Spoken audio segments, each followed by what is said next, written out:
guys, welcome back to another unboxing. We have with us a special guest, Casey. She is a show host and gemstone enthusiast. I'm really excited to see what we have. I know, let's find out. Okay, we have a clue. It says, from stars I came elegantly arranged, by man remade, known by three names. Oh! Okay, very large specimen here. Oh, let's see what's in this one. Ooh. Ooh, okay. Pretty and sparkly, we love that. Ooh, and we have a meteorite. So today we have moissanite. So moissanite is a form of silicon carbide. So these are both different forms of silicon carbide. Moissanite is often found naturally in meteorites. Yes, born of stardust, which is really cool. And this particular piece here actually comes from Canyon Diablo, which is in Arizona, right here in the United States. And this was originally where moissanite was found in 1893. This meteor fell to Earth 50,000 years ago. It is an iron octahedrite. This meteor crater is where moissanite was discovered, but you can also find many different minerals, diamonds as well. Henry Moissan, who was the French chemist that discovered moissanite, basically dissolved all of these different particles in acid, and it was the moissanite that survived that, and that's how they discovered this. That's so cool. Yes. We're able to reproduce this material that originally came to us from stardust. Yes.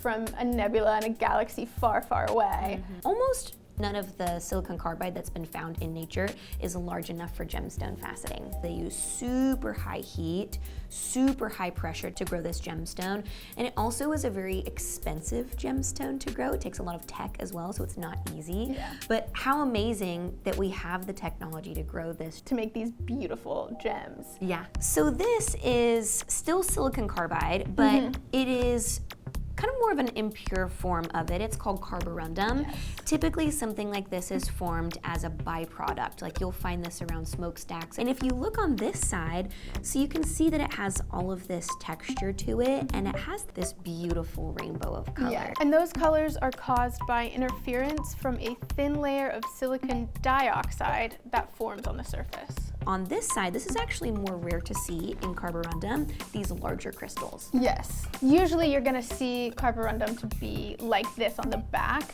but you do have these like blades, which are hexagons, which makes sense because moissanite is in the hexagonal crystal system. Yes. So this carborundum, it was created the first time in the late 19th century as a mistake, trying to make diamond. And they used it as an abrasive because it is like diamond, very, very hard. Diamond is a 10 on the Mohs scale. Moissanite is 9.5. It's second to diamond only. One of the reasons that people love moissanite, especially in jewelry, is because it is so lustrous. And it's cool that even when you look at this in its more impure form, it still has that really amazing luster. Yes. Very pretty.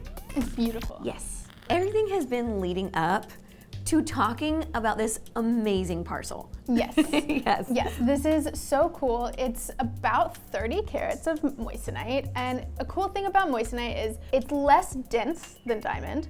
So if you're looking at a 1 carat diamond and a 1 carat moissanite, the moissanite's bigger. Right. And that one, by the way, is for sale. You can Yes. purchase that here. Of course, we'll link that as well. This is a really affordable parcel. Just one ring with one stone about this size could be several $100s. So the fact that you're getting a parcel of 30 carats, different sizes, beautifully cut for, I don't know, around $200, that's a steal. If you put this in a ring and wore it, it would be like, bam.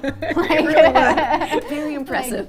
When you see them colored, most of the time that will be something called chemical vapor deposition. It's basically a coating on the gemstone, very durable, very tough, and it creates that really amazing color, but you still get the fire and the dispersion. Even in this blue one, like if you look, like you can still see that rainbow in there. It's the colors of a nebula. Yes. It's very, very hard, but it's also very tough. Hardness, we mean resistance to surface scratching, but toughness is the resistance to fracture. Yeah. Diamond, it's good toughness. Moissanite is excellent toughness, so it's very, very good for industrial uses. It's got a good thermal conductivity, so it's used in semiconductors and LED lights. So basically, this stone is a superstar because it's not just beautiful, it's practical also.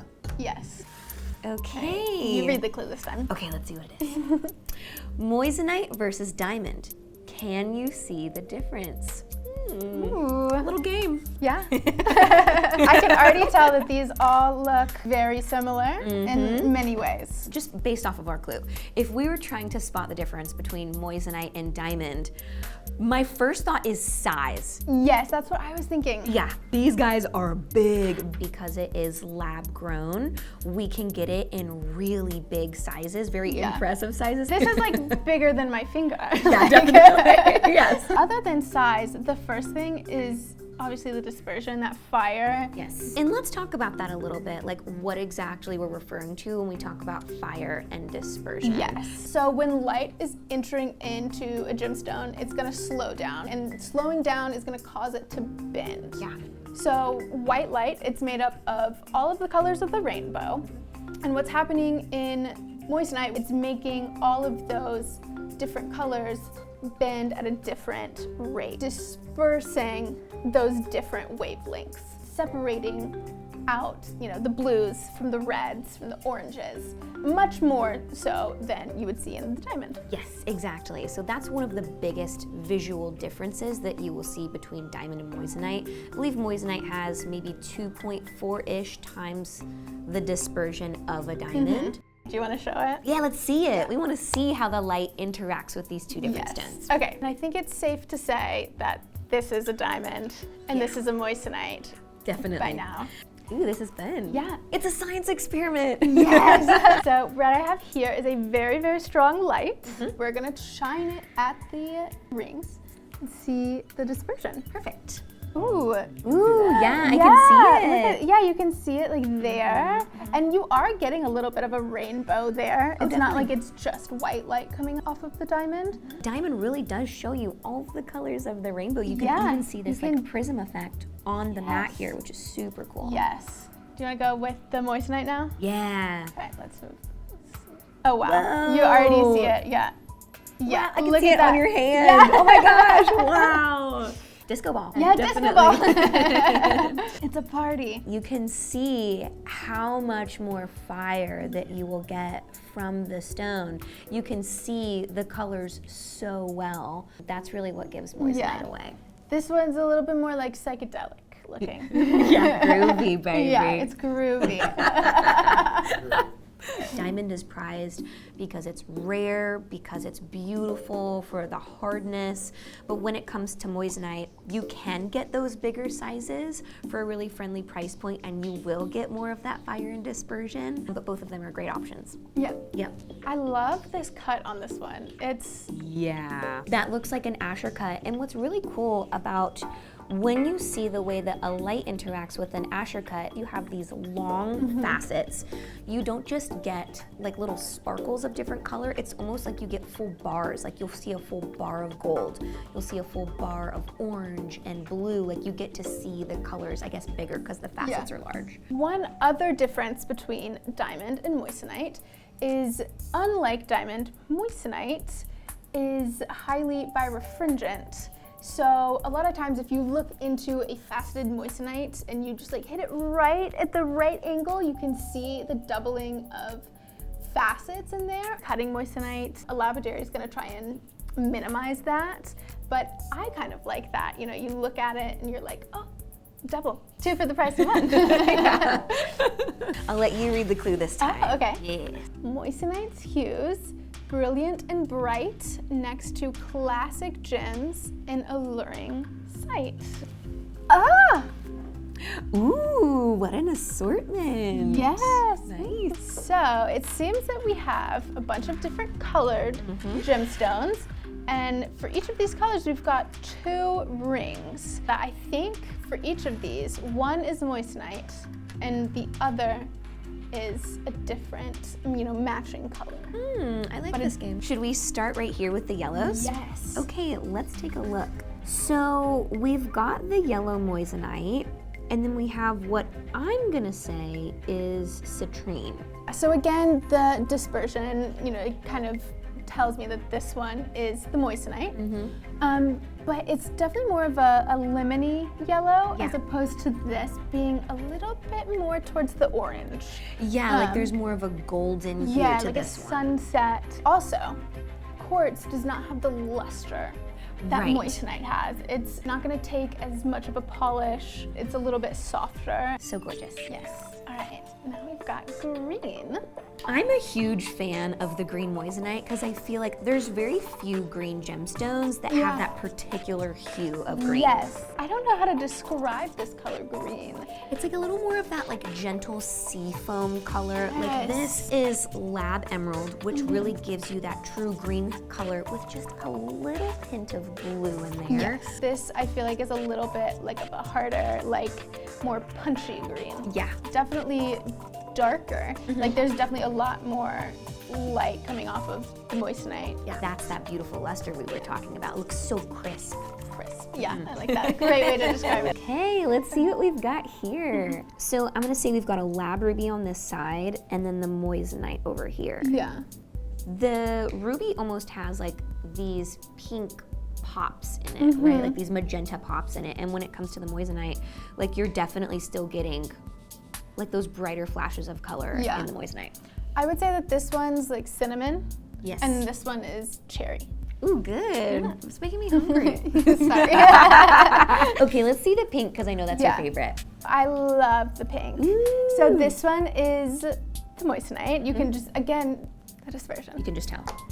This one stumped us. Yeah, it's pink tourmaline. And you're getting a little bit more blue in that pink. Oh yeah, definitely. Yeah. And then this one's more of like a baby pink, like a blush.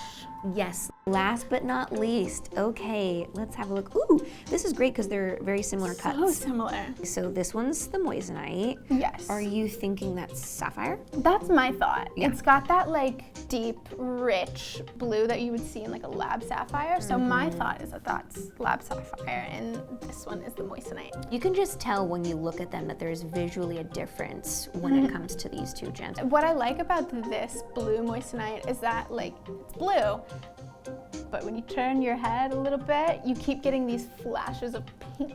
Ooh, yes. One thing about the sapphire is that it still has that really beautiful vitreous luster, that really beautiful polish. It's a 9 on the Mohs scale of hardness, so it's very hard. It's a beautiful gemstone, but even still, you can tell the difference. Yeah. Just about how the light interacts with the gem in comparison to the moissanite. Yeah, so many beautiful things today. Yes. But it's time to take a closer look at just 2 of them. Nice. So, what is your pick? It's actually really hard to pick a favorite, but something that we just see very rarely when it comes to moissanite is this beauty, which is the Carborundum, so we've got to take a closer look at this. I love that. Yes. I think I really want to take a closer look at this moissanite. So let's take a closer look.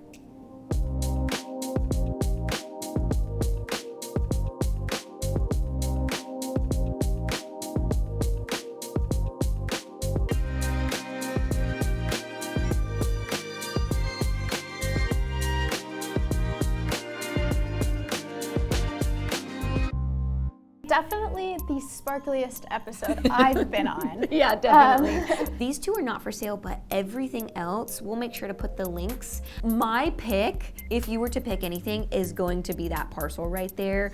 30 carats, various sizes, various colors. I mean, I think about sometimes the fact that, you can purchase a fully finished ring for several $100s, but you can get this entire parcel with serious carat weight for like $200. So that's a steal.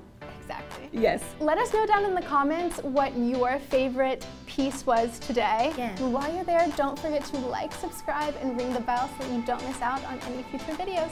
We'll see you soon. Bye.